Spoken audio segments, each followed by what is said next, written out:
பர்திமேயு சுவிசேஷ ஊழியங்கள் வழங்கும் நற்செய்தி நேரம். தேவ செய்தி பாஸ்டர் ஆர். அகஸ்டின். இந்த நாளில் உங்களோடு பேசி வருகிறேன். திருடன் அகப்படும் நாளில். திருடனோட நாம் நினைக்கிறோம் சாதாரண மனுஷன்தான், இல்லை பெரிய பெரிய ஆட்களும் உண்டு. ஏன்னா ஒரு ராஜாவை இப்போ பார்த்தோம், இன்னொரு ராஜாவை பாருங்க. தாவீது ராஜா என்ன பண்ணார்?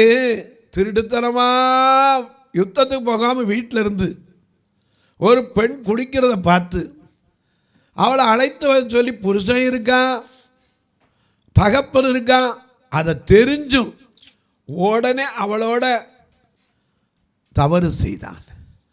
தவறு செய்துட்டு அந்த தவறை மறைப்பதற்காக அந்த பழியை இன்னொருத்த மேலே தூக்கி போட அவன் பட்ட பாடு எப்படி தெரியுமா? ஆனால் கர்த்தர் அதை வெளிப்படுத்தினார். என வேதம் சொல்லுது. லூக்கா 12ஆம் அதிகாரம் 1-2 வசனத்தை உங்களுடைய வேதத்திலிருந்து திருப்பிக்கிறீங்களா? லூக்கா எழுதின சுவிசேஷம் 12ஆம் அதிகாரம் 1-2 வசனத்தை அப்படி எல்லாரும் தேடி எடுக்கிற வரைக்கும் எல்லாரும் படுமா.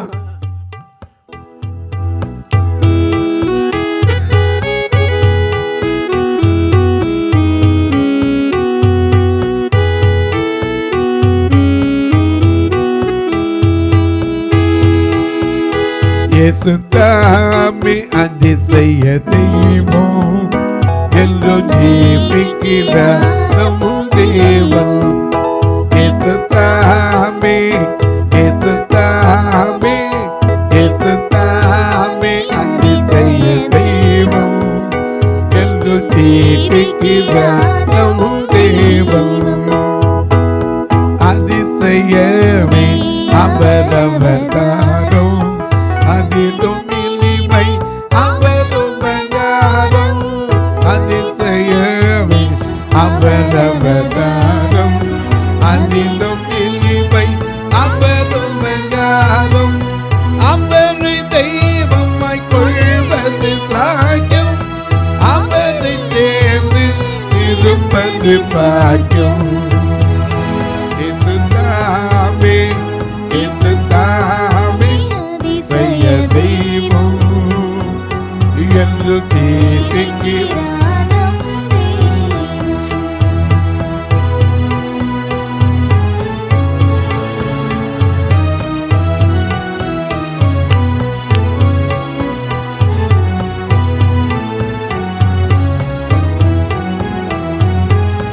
இருவர் ஒருமித்து அவர் நாமத்திலே இருந்தால் வருவார் இருவர் மத்தியிலே. இருவர் ஒருமித்து இருந்தால் வருவார் இருவர் மத்தியிலே. அந்த தங்கத்தில் அழுதில் ஜெபித்தார், அவர் கருத்தார். இயேசு தாமே, இயேசு தாமே, இயேசு தாமே அதிசய தெய்வம், எங்கும் ஜீவிக்கிறார் நம் தேவன். எல்லாம் எடுத்திருப்பீங்க, வாசிக்க சொல்லட்டா? லூக்கா 12:1-2. அத்தருணத்திலே அநேகம் ஆயிரம்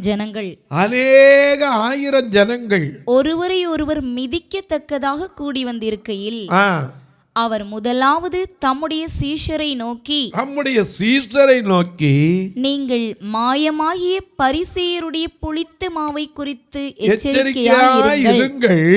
வெளியாக்கப்படாத மறைபொருளும் இல்லை, அறியப்படாத ரகசியமும் இல்லை. ஆதலால் நீங்கள் இருளிலே பேசினது எதுவோ அது வெளிச்சத்திலே கேட்கப்படும்.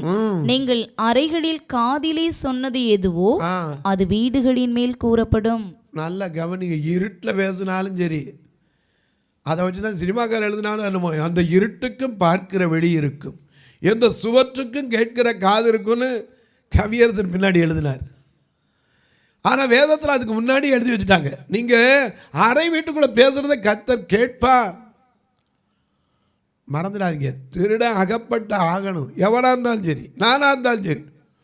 இங்கே ஒரு ராஜா ஒரு காலத்தில் ஆடு மேய்ச்சு எல்லாராலும் வெறுக்கப்பட்டு சகுலால் துரத்தப்பட்டு ஓடு ஓடு ஓடுன்னு ஓடுனவன், பெத்த பிள்ளைகளாலே வெறுக்கப்பட்டு இப்படி ஓடி வந்தவன் ராஜாவான போது ஆசீர்வாதம் வரும்போது புத்தி மாறி போயிடுது.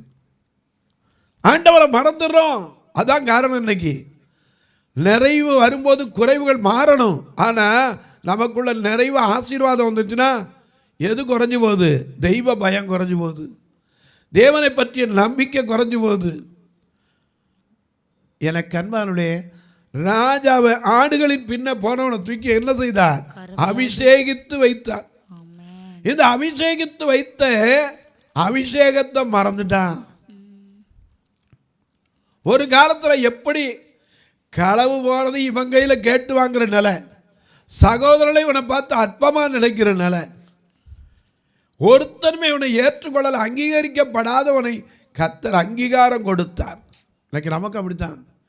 நம்ம பாடுறோம், எங்கோ நான் வாழ்ந்தேன் அறியாமல் அலைந்தேன், எங்கோ நான் வாழ்ந்தேன் அறியாமல் அலைந்தேன், என்னை தேடி வந்தேன், நெஞ்சாறு அழைத்து முத்தங்கள் கொடுத்து நிழலாய் மாற்றிவிட்டேன், நெஞ்சாறு அழைத்து கொடுத்து நிழலாய் மாறிவிட்டேன். நன்றி உமக்கு நன்றி அப்பா, நன்றி உமக்கு நன்றி அப்பா பிதாவே, அன்பான தேவா, அருமை இரட்சகரே, ஆவியானவரே. எங்கோ கடந்தவனை தூக்கிட்டு வந்து ராஜாவாக்கிட்டார். ஆனால் மேன்மை வந்தவுடனே புத்தி எப்படி ஆகி போச்சு? மாறி போச்சு. மாறி போகிறது மட்டும் இல்லை, மட்ட ரகமாக போச்சு. அதான் பிரச்சனை. புத்தி மாறினா பரவாயில்ல, அடுத்தவ மனைவியை பிறருக்குரிய ஒன்றையும் இந்த கற்பனையை மறந்துட்டார் இவரு. அவ சொல்றா, அவளை கூப்பிட்டு நீ யாருன்னு கேட்கிறான். அவ சொல்றா, ஏத்தியனான ஒரியாவுடைய மனைவி. சொல்றாள். யோபு சொல்றாரு, நான் அடுத்த வீட்டில் எட்டி பார்த்தேன்னா என் மனைவி மற்றோடு மாவரப்பாளாகிறார். ஆனால் இவருக்கு தெரியுது, தெரியாமல் இருந்தா கர்த்தர் இவன் பிள்ளையை அடிச்சிருக்கவே மாட்டார். பாவத்தின் சம்பளம் மறந்துடக்கூடாது. இவன் என்ன பண்ணாரு?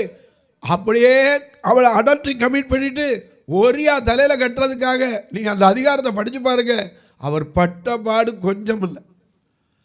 ஒரியா வீட்டுக்கு போங்கிறாரு, யுத்தத்தில் போயிருக்க, கொஞ்சம் நல்லா போய் வீட்டில் சந்தோஷமாக இருந்துட்டு வாடாங்கிறாரு. என்னென்னமோ சொல்லி பார்க்குறாரு. அவன் என்ன செய்யலை? அசையவில்லை. ஏன் தெரியுமா? அவனுக்கு தேசத்தின் மேலே பற்று. இவருக்கு பழியத்துக்கு அவன் மேலே போடணும். கடைசியில் அவங்கிட்டே நிருபத்தை எழுதி கொடுத்து விட்டான், அவன் கையிலே எழுதி கொடுத்து விட்டான். அப்போ அந்த இன்னசென்ட்டான ஒரியா ஒன்றுமே சொல்லலை. ஆனால் கர்த்தர் பார்த்தாரு, டேய் நீ பண்ணுற அநியாயத்துக்கு அளவே இல்லையா? ஒரு தீர்க்கதரிசி அனுப்பிட்டார். அப்போ தான் நாத்தான் வந்து சொல்கிறார்.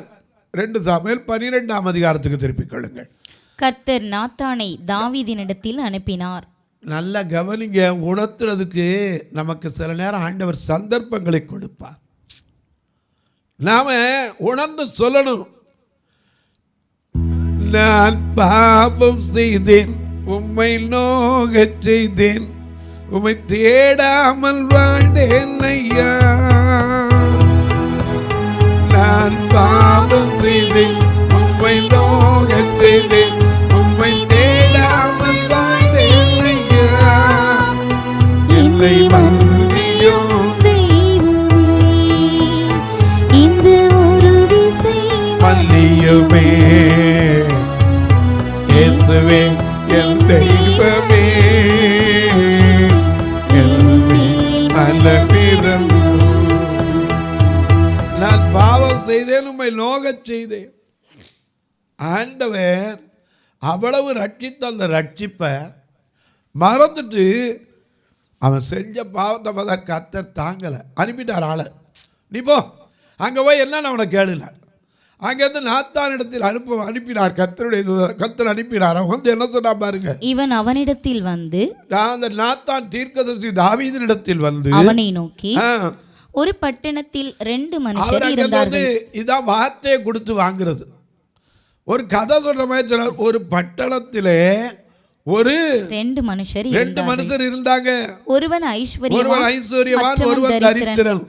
ஐஸ்வர்யவானுக்கு ஆடு மாடுகள் வெகு திரளாய் இருந்தது. தரித்திரனுக்கோ ஒரே ஒரு ஆடு, தான் கொண்டு வளர்த்த ஒரே ஒரு சின்ன ஆட்டுக்குட்டியை தவிர வேறொன்றும் இல்லாதிருந்தது.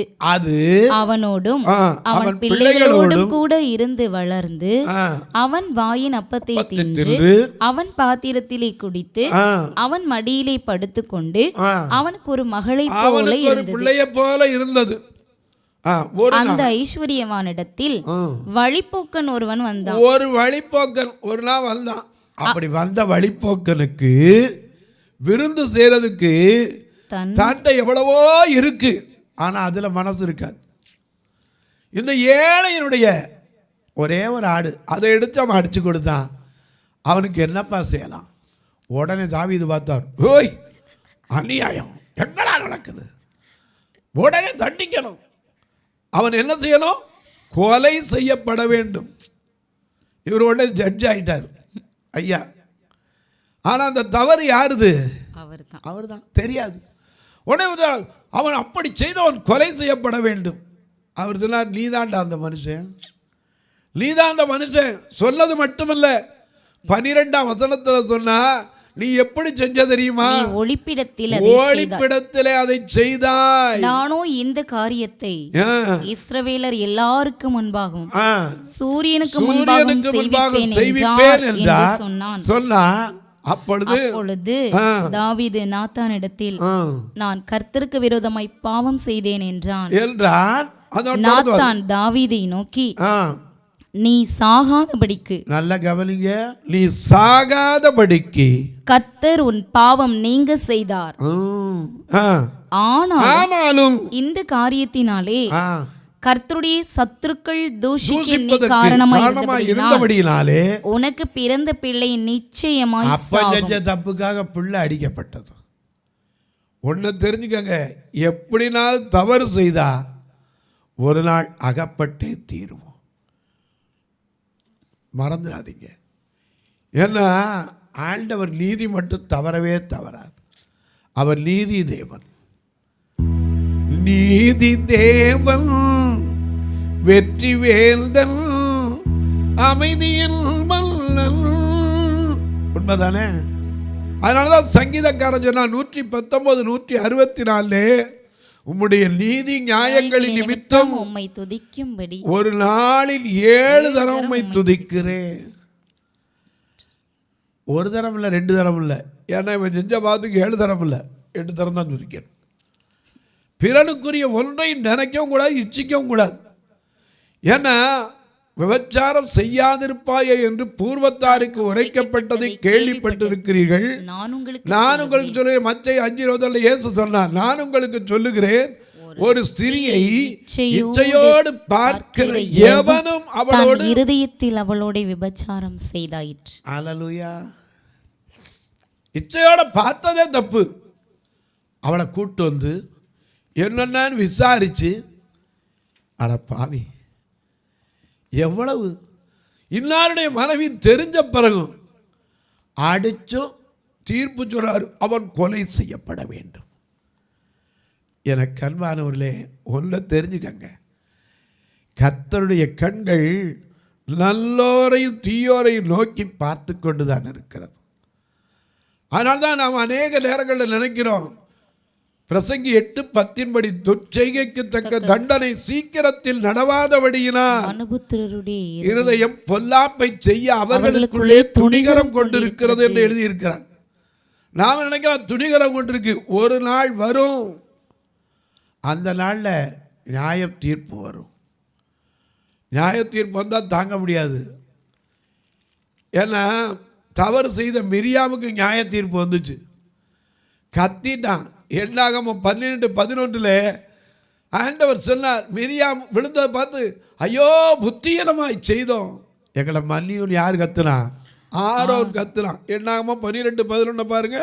அப்பொழுது ஆரோன் மோசேயை நோக்கி, என் ஆண்டவனே, நாங்கள் புத்தியீனமாய் செய்த இந்த பாவத்தை எங்கள் மேல் சுமத்தாதிரும். தன் தாயின் கர்ப்பத்தில் பாதி மாம்சம் அழுகி செத்து விழுந்த பிள்ளையை போல அவள் ஆகாதிருப்பாளாக. என்ன தெரியுமா? பேசுனதுனால செய்த பாவம். நம்முடைய வார்த்தையினாலே பாவங்கள் வரும், மறந்துடக்கூடாது. தெரியாது அப்படின்னு சொல்லி இந்த மோசையை பற்றி உனக்கு தெரியாதா? இவன் யார்? அந்த தேசத்திலிருந்து பொண்ணு எடுத்தவன் தானே, இவங்கிட்ட தான் பேசுவாரா? நம்மகிட்ட பேச. இதை கர்த்தர் கேட்டுறார். அடுத்த நிமிஷம் மிரியாமுக்கு 3 பேருக்கு நியாய தீர்ப்பு வந்துச்சு. மிரியாமுடைய தீர்ப்பை பார்த்தவொன்னே ஆரோன் கத்தி குதிச்சிட்டான், ஆண்டவரே எங்களை மன்னியும். எனக்கு அன்பானவர்களே, திருடன் அகப்படுவான். பேசினாலும் சரி, பிறருக்கு விரோதமாக நீ பேசினாலும் நிச்சயமாக அந்த காதுகளில் சொன்னாலும் அது கேட்கும். நாம் நினைக்கலாம் காதோட காது வச்சு பேசலாம், யாருக்கு தெரியும்? ஒரு சத்தத்தை கேட்கிறார். நீ எங்கே இருந்தோ பேசலாம், ஆனால் நீ பேசுகிற வார்த்தை ஃபோனில் மற்றவனுக்கு காது கேட்காம பேசலாம். ஆனால் ஒரு இடத்துல ரெக்கார்டிங் ஆகிட்டே இருக்கு. மல்கியா 3:16 படி ஆண்டவரும் கேட்கிறார். மல்கியா 3:16 என்ன சொல்லுது? கர்த்தருடைய பிள்ளைகள், கர்த்தருக்கு பயந்தவர்கள் ஒருவரோடு பேசிக் கொள்வார்கள், கர்த்தர் கவனித்து கேட்பார். கர்த்தருக்கு பயந்தவர்களுக்காகவும் அவருடைய நாமத்தை தியானிக்கிறவர்களுக்காகவும் ஞாபக புஸ்தகம் ஒன்று அவருக்கு முன்பாக எழுதப்பட்டு. அங்கே ரெக்கார்டிங் ஆகிட்டு இருக்கு, இங்கே ரெக்கார்ட் ஆகுது.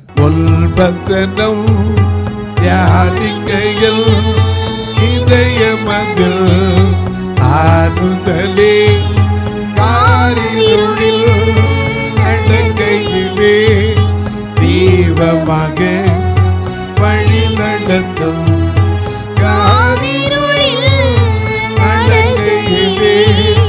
தீபமாக வழி நடத்தும், திருக்கரத்தால் தாங்கி அம்மை திருச்சித்தம்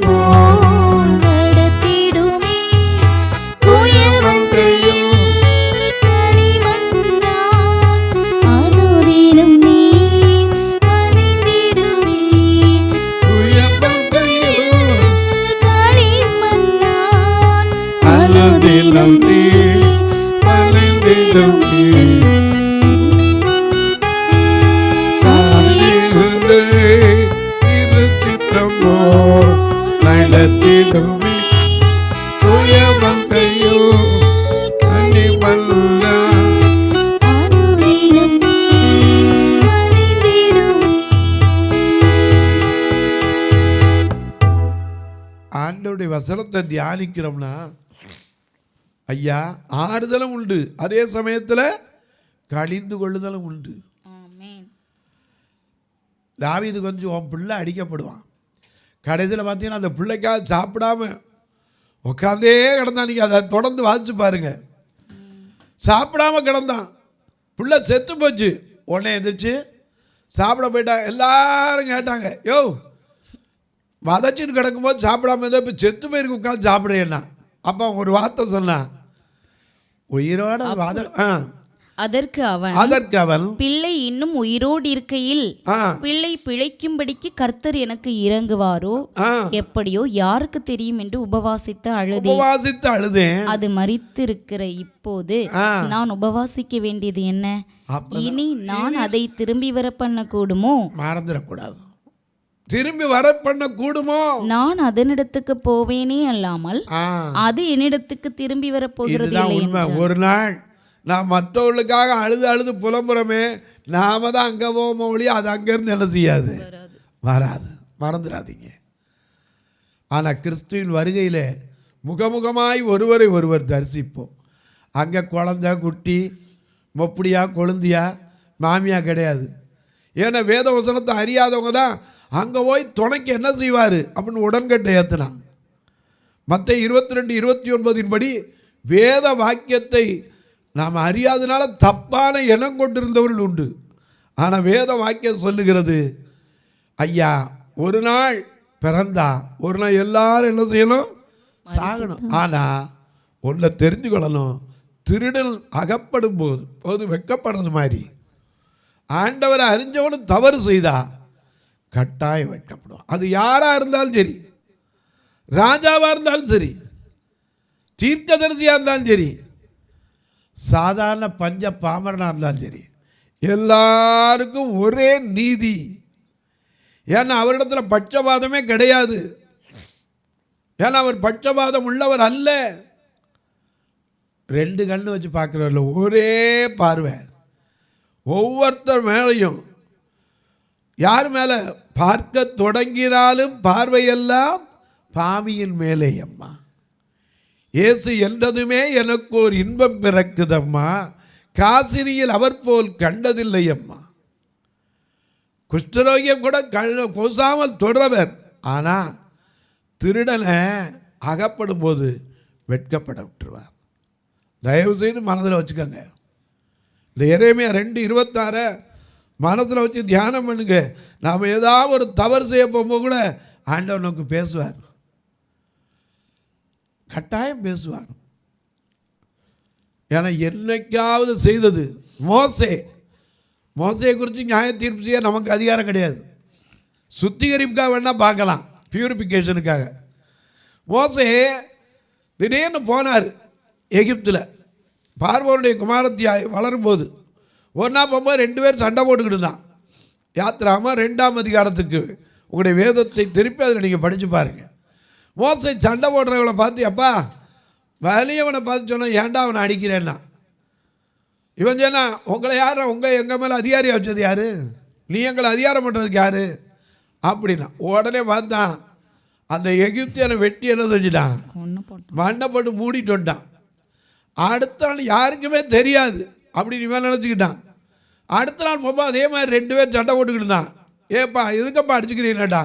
நீ யாரா? நேற்று அந்த எகிப்தியனை கொன்னது எங்களுக்கு தெரியாதான்னா. உடனே பார்த்தான் மோசே காரியம் வெளிப்பட்டதுனால எங்கே ஓடினாரு? மீதியான் தேசத்துக்கு ஓடி போய் 40 வருஷம் காத்திருக்க வேண்டிய. நாம் செய்கிற தவறுகளே நம்மளை துரத்தும். நீதிமொழிகள் 28:1 வாசிக்கிறோம், ஒருவரும் தொடராதிருந்தும் துன்மார்க்கன் ஓடி போகிறான்.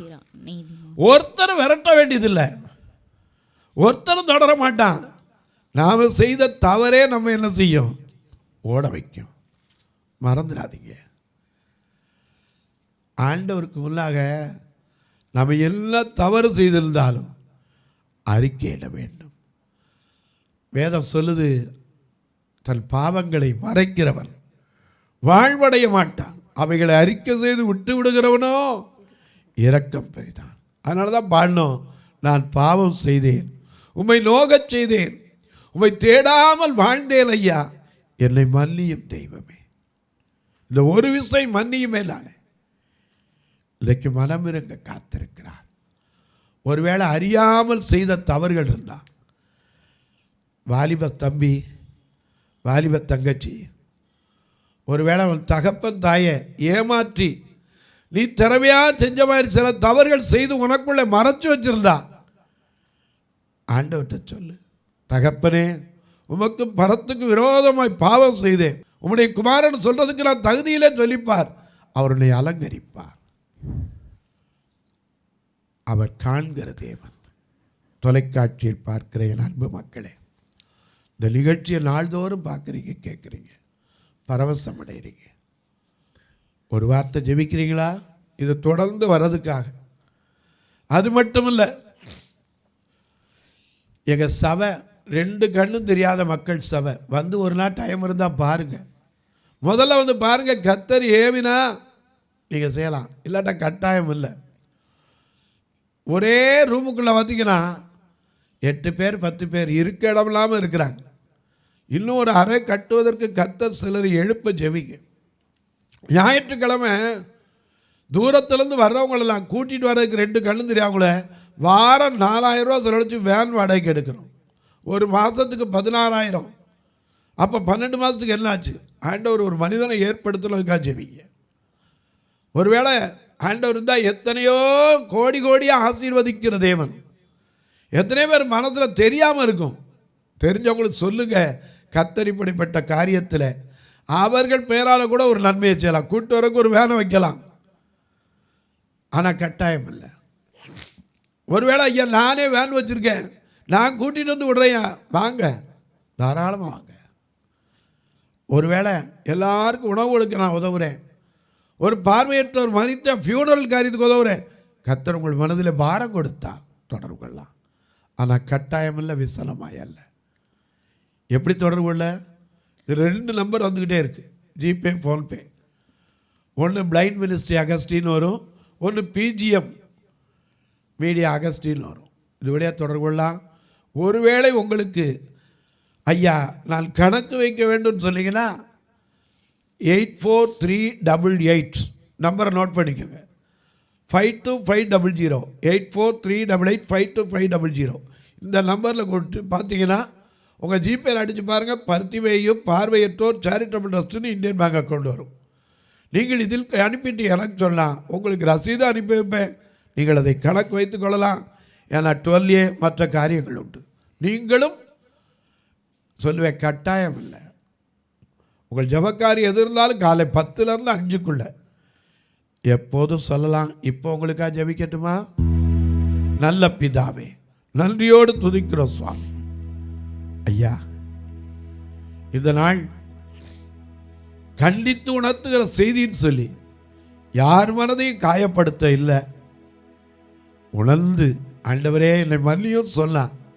இரத்தாம்பர சிவப்பான பாவத்தை கூட பஞ்சை போல் மென்மையாய் மாற்றுகிற தேவன் பக்கத்தில் இருக்கிறார்.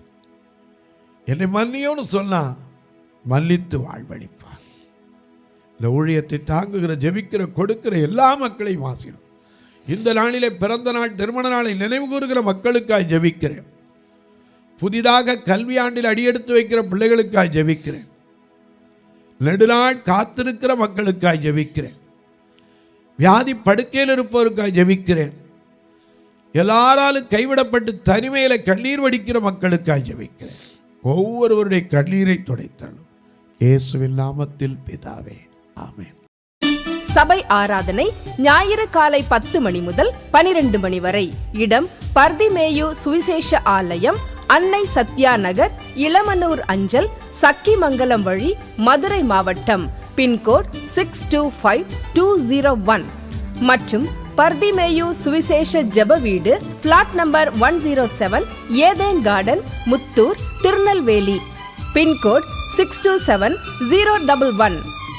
சிறப்பு உபவாச கூட்டம் ஒவ்வொரு மாதமும் 2வது சனிக்கிழமை காலை 10 மணி முதல் 1 மணி வரை நாகர்கோவில் YMCA ஹாலில் வைத்து நடைபெறுகிறது. மற்றும் ஒவ்வொரு மாதமும் 4வது சனிக்கிழமை காலை 10 மணி முதல் 1 மணி வரை திருநெல்வேலி புதிய பேருந்து நிலையம் அருகில் உள்ள கிரேஸ் ஹாலில் வைத்து நடைபெறுகிறது. எங்கள் எல்லா ஆராதனைகளிலும் கலந்து கொண்டு தேவனை மகிமைப்படுத்த அன்பாய் அழைக்கிறோம். உங்கள் உதாரத்துவமான காணிக்கைகளினால் இவ்வூழியத்தை தாங்க விரும்பினால் R Augustine, account number 5021364331, IFSC code IDIB 000B066, Indian bank, BP குளம், Madurai. GPay number 9842181917, BGM ministries மற்றும் 9442559772, பிளைண்ட் மினிஸ்ட்ரீஸ் அகஸ்டின்.